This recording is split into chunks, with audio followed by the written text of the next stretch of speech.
Alright guys, welcome back to another episode of Raid News. I'm your host, Ali Al Plays.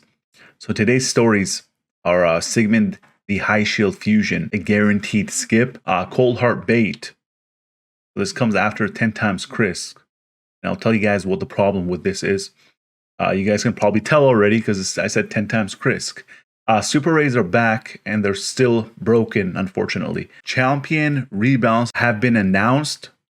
And unfortunately for those that have him, Urogrim is getting a substantial nerf.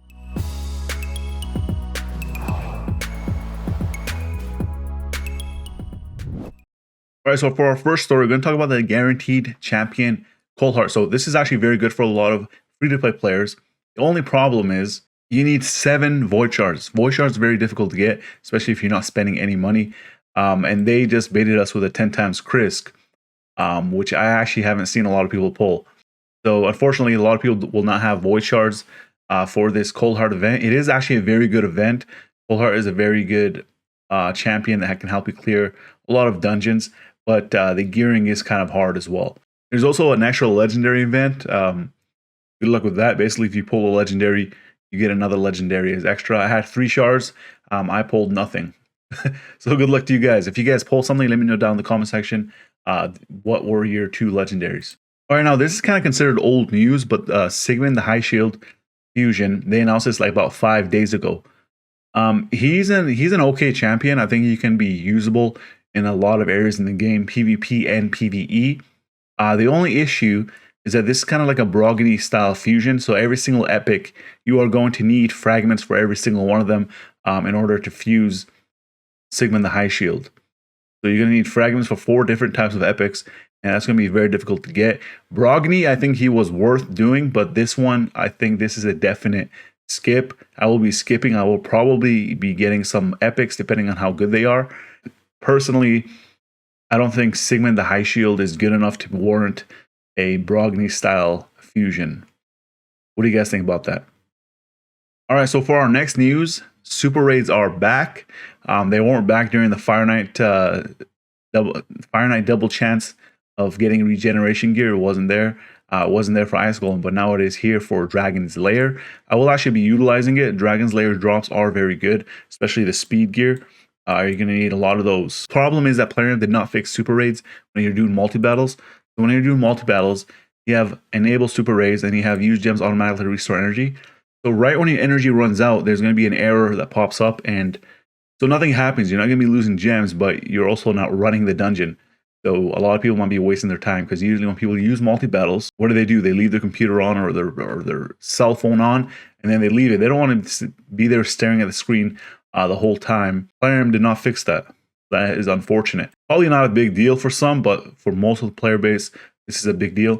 All right, so for our last story of the day, there are a lot of champions getting rebalanced. You can say a lot, but I think it's not that much considering they only rebalance champions once a year, something like that. And they've only done like about 11, I think, in this new update. And I do actually have the list here. So we got Tila Gourmet rebalance. So her base speed is going to be increased from 93 to 98 when she's ascended. I think that's a pretty good boost. Still, I think Tila Gourmet still sucks even after this buff. She's still not that good for a legendary champion. Robar got a rework. His base speed was increased to 97. Now his Merciless Assault, his damage only increases when the target's under sleep, stun, or freeze. They have actually added Fear, True Fear, and Provoke as well. If they actually wanted to make him even stronger, they should do under Poison, every single debuff basically. They should make it so if the champion's under any debuff, his damage increases, which will actually make him very powerful, especially if you want to place decreased defense on the champions. That would be a pretty crazy buff for him. I do think that Robar is still pretty good. I do think he is underrated. So I guess that is a pretty good buff. King Garrick's damage multipliers have been increased. Pixnell, looks like she didn't really get a rework. If you guys look at the green writing, that's basically where the buff is. You guys can see all the buffs here. Barely did anything to her, and she still requires too many books. And that is actually very disappointing because a lot of people were waiting for the rework for Pixnell. Tomb Lord is kind of weird. Tomb Lord is getting a rework. It's weird because Tomb Lord has actually had a rework before, and here's his second rework. So I actually do like Tomb Lord. I think he is very good. He's underrated, but now they're giving him a buff. He has a 70% chance of placing 2 5% poison debuffs, but it was only for 1 turn. Every enemy now they increase that to 2 turns. If the hit is critical, he actually can place that on all enemies as well, and that's going to be for 2 turns as well. So that is a pretty good buff. Blight decreased to 5 turns, very good. Increased ally accuracy in Doom Tower by 70. So what it was before his aura skill, we actually increased ally defense and arena battles by 42%, which is probably the biggest buff. And they took that away, and they gave him the increased ally accuracy in Doom Tower by 70. I don't really use him in Doom Tower, so I don't really see the point. They should have just gave him a universal aura skill, I think. War Chief got a slight rework, cooldown decrease of 3 turns for Marauder ability. Basilius Roanus is a hilarious name. Triple puncture damage multiplier has been increased, and it will ignore increased defense buffs as well. That's actually going to be a huge buff because this guy already does a lot of damage, man. This guy can snipe. Also, damage multipliers have been increased for Majesty, and he has a 75% chance of placing a stun for 1 turn. That has actually been increased as well, so that is very good for him. Crypt King Graal, I think, is a very underrated rework here. He's going to be very powerful here. He has a 100% chance if a target is under HP burn debuff or a freeze debuff for his A1 ability. So his A1 ability, one of the issues with it was a decreased attack. It was an A1 decreased attack, but the only issue is you can't actually increase the chance of him placing that debuff. It was always a 60% chance, even when he used books. Now it's going to be 100% chance if the enemy is under HP burn or a freeze debuff. So that is very good. Death fires, damage multipliers have been increased. We don't know the size of the increase yet. But you guys can see here how it was before. So he actually had a 50% chance placing HP burn if you want to use books on him. It was a 75% chance. It attacks 3 times at random. What they did to it is they actually made it an AoE attack. That's very good. An AoE attack that actually has a 75% chance of placing HP burn debuff for 2 turns. So what it was before, it was a 75% after booking.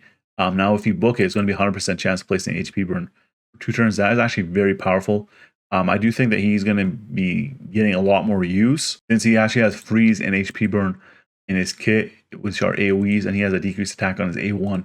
Pretty good, man. If you can freeze all the ads, he can probably clear most dungeons by himself. And yeah, we're just going to have to test him out. We don't know his multipliers, but the HP burn AoE is very good. War Mother got another rework. So her base attack, defense, and bomb damage multipliers being increased, or her base HP was decreased. Like, what are you guys doing, man? Special blue, she plays the bomb debuff that detonates after 2 turns. So she does that right now. Instantly detonates all bomb debuffs if this champion is under an increased attack buff. And yeah, I still think War Mother sucks. Growhack the Bloodied, I think his rework is pretty good as well. Cooldown decrease of 3 turns for Unbound Anger.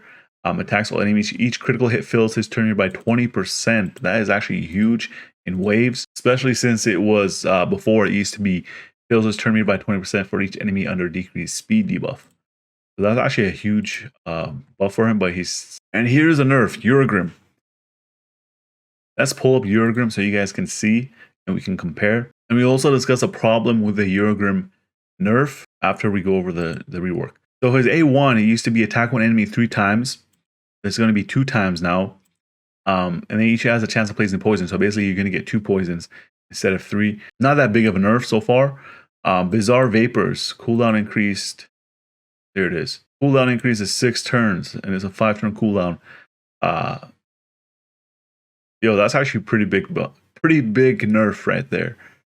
Dang, that sucks. And then instead of placing 3 poisons, he's gonna place 2.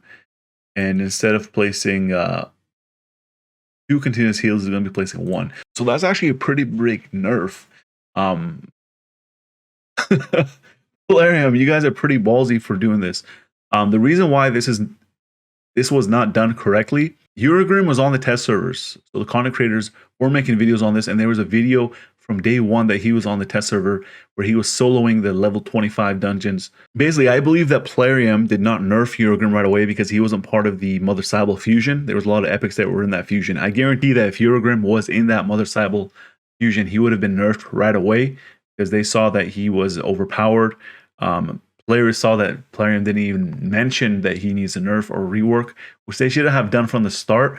And for those that wanted to defend Polhar for this, there was actually an example that I've seen a lot of people talk about where it was Discard the Sigiled, where he was very overpowered, but because he was part of a fusion, Polhar nerfed him before he went live into the game.